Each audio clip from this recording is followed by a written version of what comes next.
তোমাদের সাথে শেয়ার করবো দেশি মোরগের রেসিপি। আমার মা অনেকদিন ধরে খেতে চাইছিল, তার আবদারেই এই রান্নাটা করা। সবার আগে আমি একটুখানি আদা রসুনের পেস্ট, নুন, হলুদ আর তেল মাখিয়ে রেখে দিলাম মাংসটার গায়ে। তারপরে দিয়ে দিলাম তেল। তেলের মধ্যে দিয়ে দিয়েছি গোটা গরম মশলা, পেঁয়াজ ভালো করে ভেজে নিয়েছি। তার মধ্যে দিয়ে দিয়েছি আদা রসুন কাঁচা লঙ্কা শুকনো লঙ্কার পেস্ট, দিয়ে ভালো করে নেড়েচেড়ে মিশিয়ে কষিয়ে নিয়েছি। তারপর দিয়ে দিয়েছি কাশ্মীরি লঙ্কার গুঁড়ো।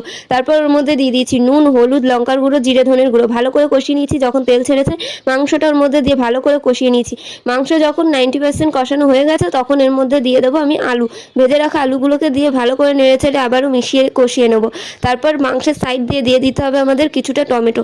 আমি টমেটোটা মাংসের মধ্যে মিশাচ্ছি না, তাহলে মাংসটা সিদ্ধ হবে না। যেহেতু এটা দেশি মুরগি খানিকটা খাসির মাংসের মতো শক্তই হয়। টমেটো আর মাংস সিদ্ধ হলে একসাথে মিক্স করে দেবো। আর তোমরা চাইলে এই পর্যায়ে কষানোর পর প্রেশার কুকারে 4টে সিটি দিয়ে নিতে পারো ঝোল দিয়ে। আর আমি এখানে কড়াইতেই করে নিচ্ছি, মুরগিটা বেশি বড় ছিল না তাই। তারপর গরম জল দিয়ে ভালো করে ফুটিয়ে উপর থেকে শাহি গরম মশলা দিয়ে দিলেই তৈরি আমাদের দেশি মোরগের ঝোল।